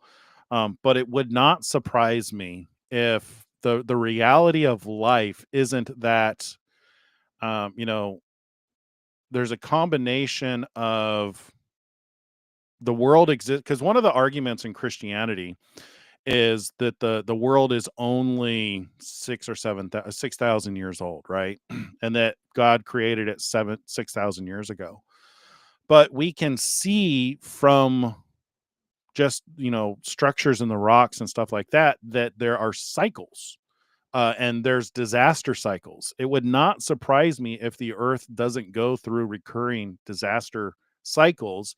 And if there aren't some truth to like these conspiracy theories about, civilizations that live underground, or civilization, different types of beings or something like that that have advanced technology. Because if you think about it, if I think about a couple of different things like race, like why are there so many different types of people? You've got black people, white people, Chinese people, just all different kinds of races, and appearances. Like, is that the product of genetic manipulation or genetic mutations, or is it interbreeding with other non-human species like the Nephilim? Is it a product of what happened with the Nephilim, or not the Nephilim? Well, yeah, I guess the Nephilim, but the Watchers initially. Like, is the breeding with the Watchers? Because that information is becoming more and more readily available as an interesting answer to a lot of our questions about who we are, why are we here, and what are we supposed to do with our life. Anyway, my point being is it would not surprise me if there's not some kind of high tech, and if the angels and the Watchers aren't some other kind of being like us but different. Maybe they're not flesh and blood like us, or maybe they are flesh and blood but different. I would assume that they are flesh and blood, but probably genetically different than we are. Something that was genetically compatible with human beings in such that we could produce children together.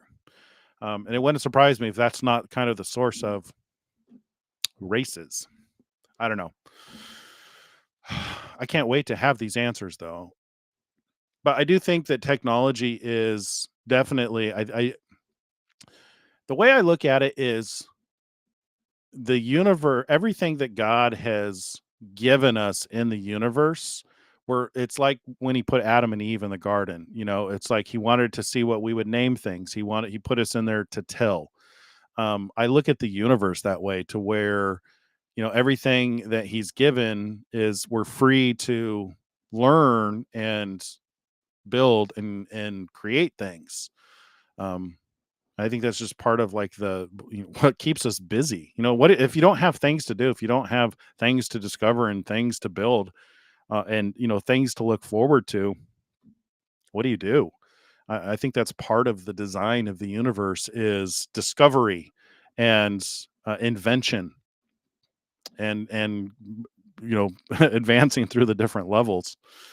I can't imagine what it's going to be like. I imagine that could even explain part of Jesus's new body. This body may be old tech. I don't know. Maybe it's new tech. Maybe that's what it was. Maybe God's initial creation was, maybe the Watchers were, one of his first iterations. Of course, God is perfect. I don't see God as making mistakes. So I'd hate to say that our body is like version 2.0. More like it's just the next thing that's part of the overall creation. Anyway, I'm spiraling. Let's continue with the chat. Have you all seen the price of silver? I haven't, but I saw that crypto was going down. Is silver going up? They tend to do the opposites. Yeah, it hasn't topped out. It will go down a bit, then it'll go back up again. Yeah, I wish it had settled around 10 to 1 with gold. Watchful Testament is on the Angel app. Oh, cool. Okay. I want to buy more before it opts out. Yep. I'm sticking to buy less, and then there will be blood types. So does Trump know about Hamas killing people? I imagine he does. Are you referring to after the peace agreement? Yeah, like RH negative and positive. Yeah.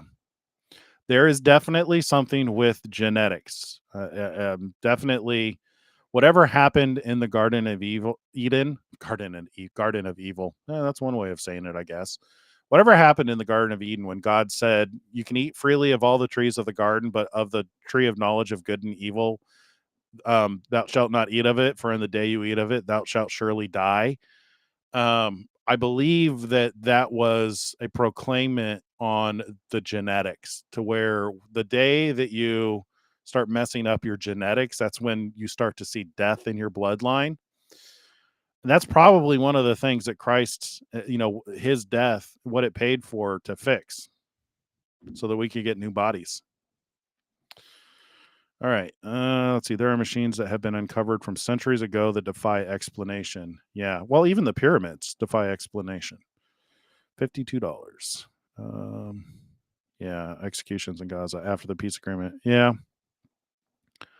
You think that killing will escalate the war? Yeah. I'm not expecting the peace to last. I don't think anybody really is expecting the peace to last.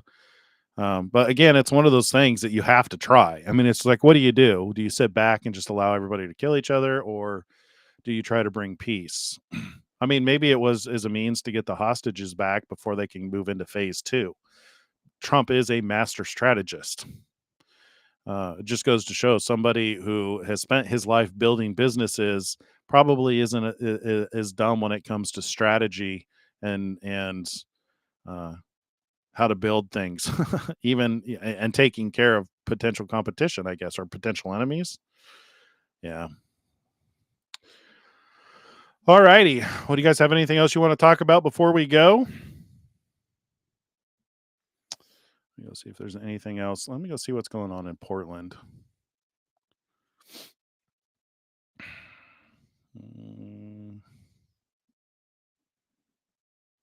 So I'm excited. One thing that I'm working on is we've been replacing old technology here and buying a bunch of new stuff for the studio. We've gotten we're now on a 10 gigabit internet connection. So we should have amazing connectivity to streaming. And then also we got 200 terabytes of hard drive space now. So my goal is to start keeping all of the videos. I want to do more segment like videos. So in the future, I got to try and get this particular. I'm going to try and do more, a couple of shows in the future. This show I want to get to either 30 minutes or an hour, and I want to be able to cut it up into two segments. I want to be able to cut out the Trump portion and the Elon Musk portion and release those as separate videos for smaller, easier to consume videos on this channel. And then I also want to start doing like regular teaching where we go through and we look at scripture and we look at like the fulfillment of what it can mean for today. And we, in order to do that, we need like hard drives and data. We need to be able to edit videos and put videos together. We're probably going to look at hiring a video editor here soon to start really taking this to the next level. But that's what's coming in the future. That's what we're working on. Just finished building just finished replacing all of the network stuff yesterday. Basically, been working on the hard drive. Which we still have a bunch of hard drives on order, but when it's done, it'll be like 200 terabytes. If you know how much that is, that's a ton of space. When you deal with video, when you record video, you need a lot of storage space to be able to have a lot of content to work with in order to make video. So production quality should be increasing. We've also been, I don't know if you guys noticed, we also been buying new cameras. This is actually a new camera. I look over here more than I do over here. This is actually a 4K camera. You probably don't notice it. Maybe you do because you probably see the pores in my face a little bit better, but the stream is only streaming at 720p. We'll probably be bumping that up to 1080p, but maybe even 4K soon. All right. Anything else? Let's see. Trump is threatening the Insurrection Act. I do think that he's going to probably have to implement that. With the way that the governors and the mayors, especially of Portland, Chicago, and even New York, are defying Trump, and I think intentionally causing. Excuse me. I think they're intentionally causing conflicts. To what end, I don't know. I think it's part of here. Actually, I think I do know. Let's go read this real quick. Revelation 12. So you know this part here. And war broke out in heaven. Michael and his angels fought with the dragon, and the dragon and his angels fought, but they did not prevail, nor was a place found for them in heaven any longer. So the great dragon was cast out, the serpent of old, called the devil and Satan, who deceives the whole world. He was cast to earth, and his angels were cast out with him. Then I heard a loud voice saying in heaven, "Now salvation and strength in the kingdom of our God and the power of his Christ have come. For the accuser of our brethren, who accused them before our God day and night, has been cast down. And they overcame him by the blood of the Lamb and by the word of their testimony, and they did not love their lives to death. Therefore rejoice, O heavens, and you who dwell in them. Woe to the inhabitants of the earth and to the sea, for the devil has come down to you, having great wrath, because he knows he has a short time." I think we're in this period of time right now. Now, when the dragon saw that he had been cast to earth, he persecuted the woman who gave birth to the male child. But the woman was given, so I believe the woman is Israel. The woman was given 2 wings of a great eagle that she might fly into the wilderness to her place. I think that's the protection of the United States, where she is nourished for a time and a half of times. I don't know exactly where this lines up. Do you start this from seal number 4, October 7th, 2023? Or do you start it from when Trump came into office? Because the question is, but the woman was given 2 wings of a great eagle. Is this when Trump came into power? Because Israel keeps referring to Donald Trump as the greatest friend to Israel. That would line up with where she is nourished for a time and a half of times from the presence of the serpent. So the serpent spewed water out of his mouth like a flood after the woman. I think this is the Alexa flood, which is weird that it would come out, that it would happen after the time and a half of time. So this is one of the reasons why I'm like, the timing of these things seems backwards, unless there's a different flood.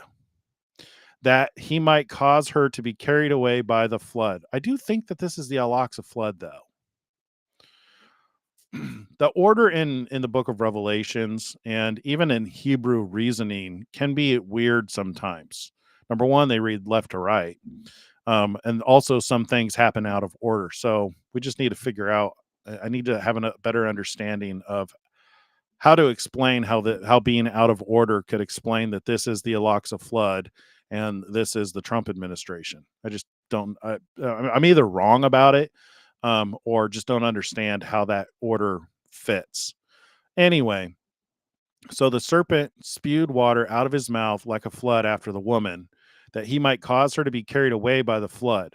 But the earth helped the woman, and the earth opened its mouth and swallowed up the flood, which the dragon had spewed out of his mouth. And the dragon was enraged with the woman, and he went to make war with the rest of her offspring, who keep the commandments of God and have the testimony of Jesus Christ.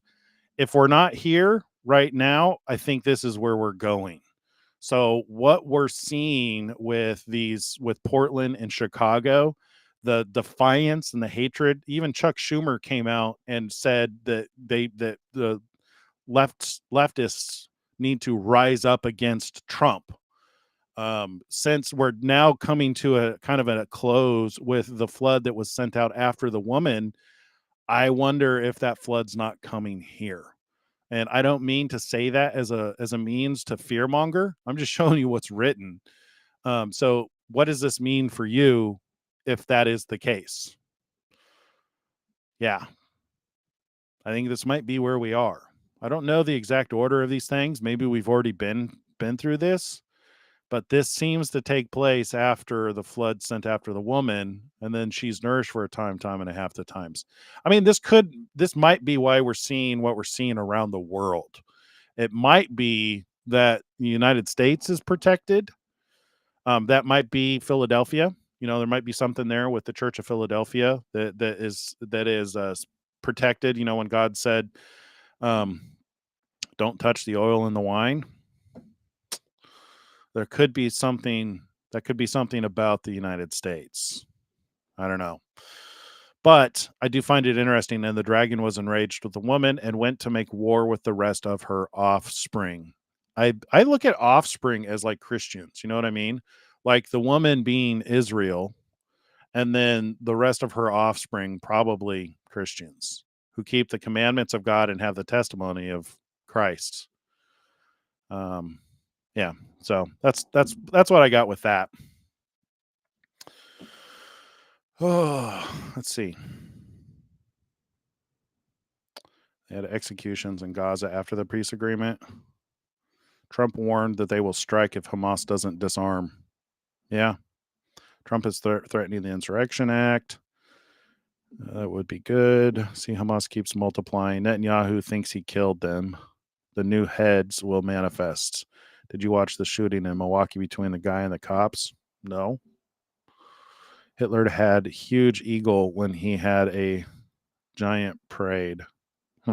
Okay. I'm not sure what you're referring to, Lion Dog. Hitler had a huge eagle when he had a giant parade. Are you referring to what we were just reading? The wings of the eagle? Not sure how that fits.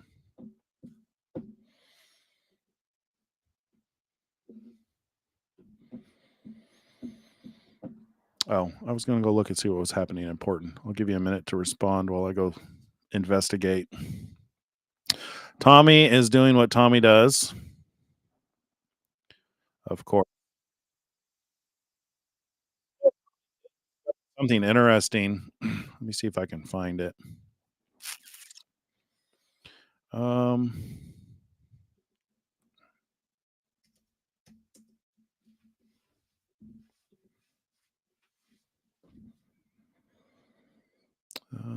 let's see.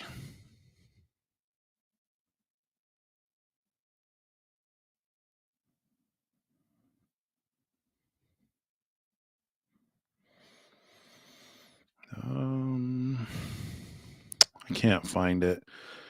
Tommy had found the storage facility where these Antifa members are storing their gear. Let me go look over. I got one more place.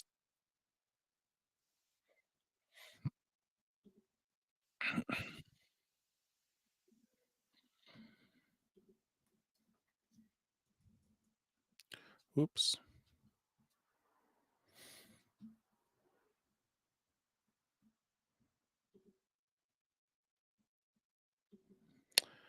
Uh,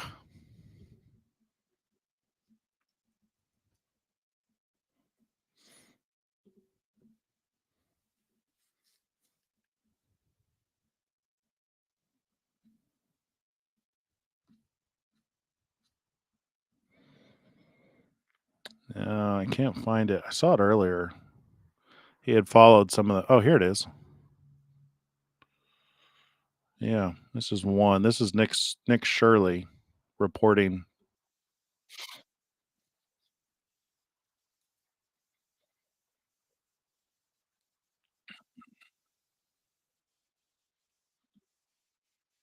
Of their protest. You have all this stuff that's getting dropped off right here. I'm here in Portland right now, and it looks like Antifa, the protesters here, have had a shipment dropped off in a U-Haul right here. They're saying it's all the stuff that's been taken away from rapid response and from people since they've been out here. So there's a whole U-Haul full of stuff that's been getting dropped off right now of all of the equipment from the past few months of their protest. You have all this stuff that's getting dropped off right here. Yeah, and they say they're not funded. As well. They're not a funded organization, but they can bring in U-Hauls full of stuff. They have a U-Haul shipment full of all of this. And it's not just that. Look what Tommy found. Is this? I think this is using the storage as a home base is insane. Yep, all the shit that rapid response swept, dumbass. Pallets of shit. Rapid response, you need to come back and re-sweep them. Oops. Let's go see where they take it. I thought this was interesting. Let's go see where they take it. They literally have a storage facility where they have all of their gear. They got pallets of shit. Thank you for the donation, Kyle. You're awesome.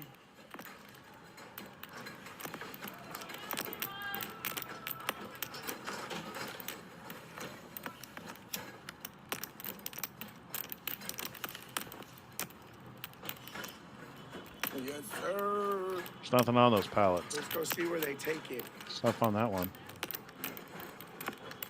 Look, they're going inside here. Who owns this business? Why are they allowing Antifa to store stuff here?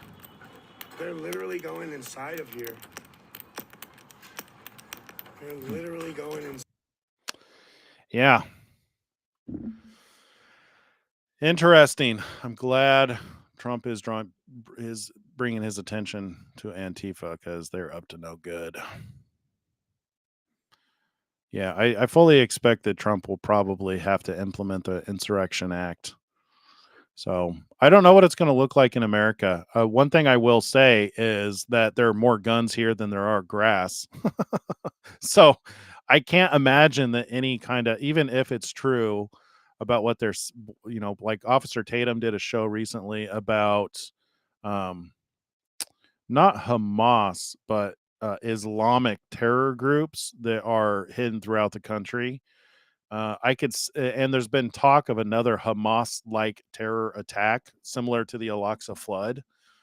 I don't know how big that would be. I would imagine that it would probably be worse in cities, where there's the most density of people. So if you're in a city, I would say make sure that you are prepared to hunker down and shelter in place, but also potentially leave if you need to. I don't think that they're going to be able to take. I don't think they're going. I think Trump is supernaturally protected for another 3 years. I mean, we're at what, day 267. I truly believe we have another less than 1,000 days. We have 995 days left. 993 days left of the Trump administration, if indeed he is one of the two witnesses. So if they were to try something like that, I can't imagine that it would last very long. Trump would definitely send in the National Guard, the military, the Marines, pretty much everything we've got. And you would see the biggest uprising of militia you've ever seen. That would be interesting. Boy, that would be chaotic, though, not to know. I mean, like, a lot of people are talking about civil war. I would not want to see a civil war in the United States. We'd have to have a clearly defined enemy to know, so we don't end up like accidentally getting hit with friendly fire. But I do believe that the serpent is probably turning his attention to the children of the woman, like it said in Revelation 12. Dems stormed Mike Johnson's office today. Wouldn't that be interesting? I noticed a lot of senators are speaking up and supporting Antifa. There was one senator, one guy who's running for Senate, who was doxing ICE. These guys are fools. Yeah, the Tide Foundation was a big one too. Some of the biggest corporations like Ford and others donate to them. Yeah, I also have been hearing a lot about the Tide Foundation. So whether they're doing it knowingly or unknowingly. Interesting days ahead, I'll tell you what. All right, you guys, we're at the 2-hour mark. This has been great. Been fun going through these. It's been an emotional roller coaster. There's been sad times and some exciting times. See, we have in Texas a state militia, the Texas Rangers, and various small militias, as well as National Guard. Yeah, in the area that we live in, there's a lot of armed people here. A lot of armed people. Yeah, I think that's one of the things that has kept our country safe. And I think that should anyone be dumb enough to try and do something like the Al-Aqsa flood, it's not going to go well for them. Yeah. I don't like to think about it, but it's a possibility. All right, you guys. Well, been a lot of fun. Thank you for joining me tonight. Have a wonderful evening. Until tomorrow. Shalom, shalom.